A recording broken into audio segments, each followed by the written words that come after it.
Mga kapasigenyo, mga kababayan, at mga mahilig sa political chismis na may sustansya, maligayang pagdating sa ating ilang mitutong paglalakbay sa puso ng Pasig City Politics.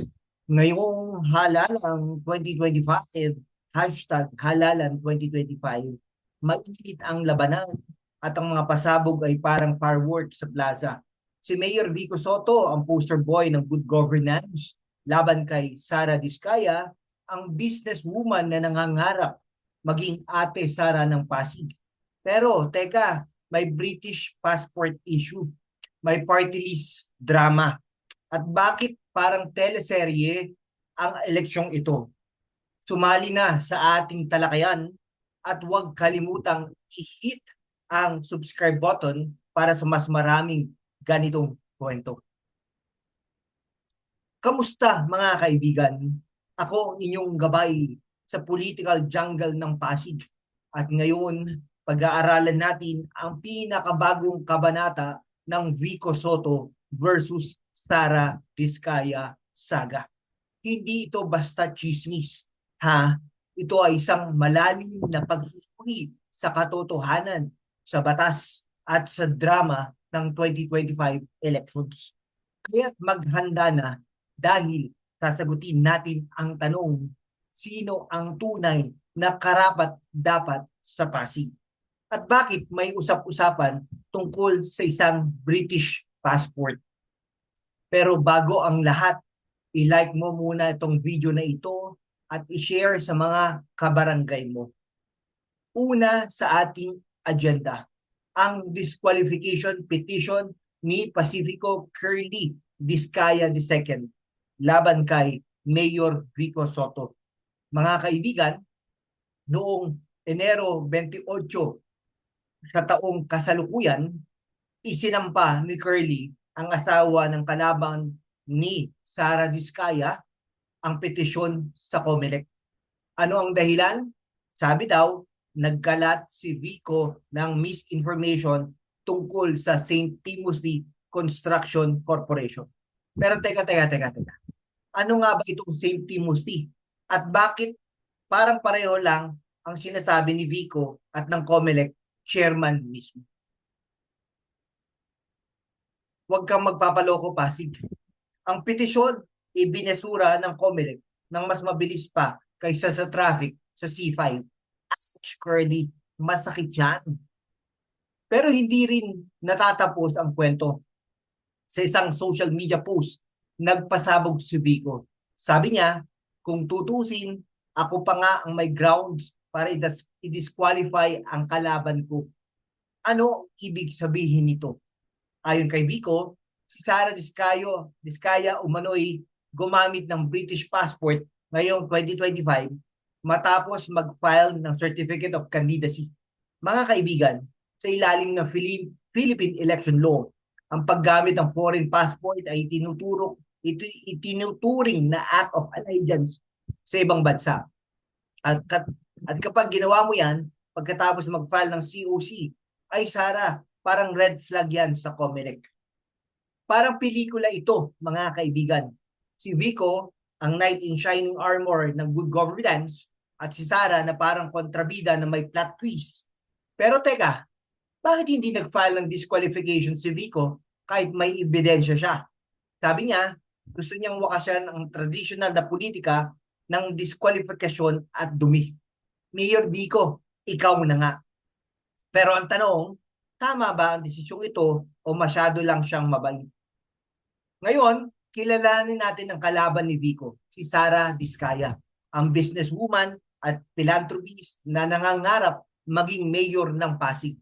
Siya ang Chief Financial Officer ng St. Gerard Construction, isang kumpanyang nanalo ng bilyong-bilyong kontrata sa ilalim ng Duterte administration. Pero, teka, may connection din daw ito sa St. Timothy Construction ng dating partner ng Miro Systems para sa automated election machines ng 2025 polls.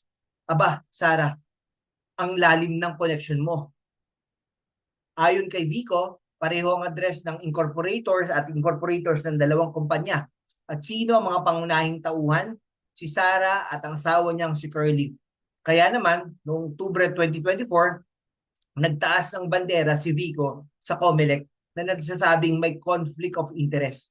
Ang sabi niya, paano ka magiging kandidato kung ang kumpanya mo ay kasangkot sa mismong eleksyon? Pasig, mag-isip-isip ka. Pero ang sagot ng kampo ni Sara, wala kaming koneksyon sa St. Timothy.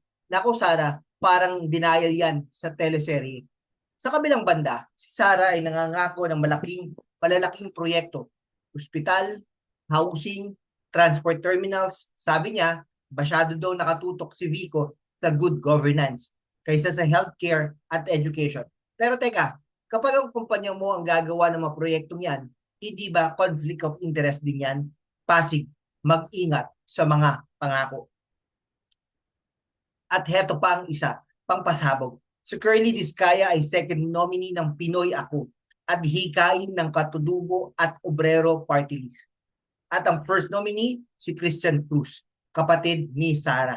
Ang layunin daw ng party list ay katawanin ang mga katutubo sa Kongreso. Pero teka, mga kaibigan, si Sara at Curly ay mga negosyante at si Christian ay kapatid ng isang may-ari ng construction firm. Katutubo ba talaga ang kinakatawan nito? Parang sini ito ha, mga kaibigan. Pinoy ako. Pero parang Pinoy ako, pero may British passport din ako. At bakit nga ba si Curly nagbabasa ng Reddit? Curly, lurker ka pala. Pero seryoso, ang party list system ay parang sa marginalized sectors. Hindi para sa mga negosyanteng may koneksyon sa bilyon-bilyong kontrata.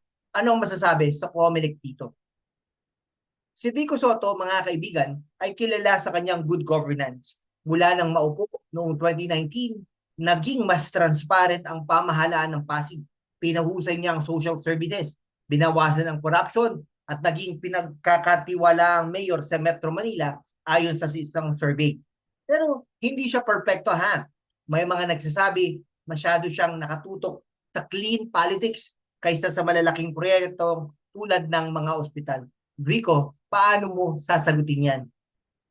Sa gitna ng mga akusasyon, nanatiling kalmado si Vico nung isinampa ang disqualification case laban sa kanya, hindi siya nagmalaki.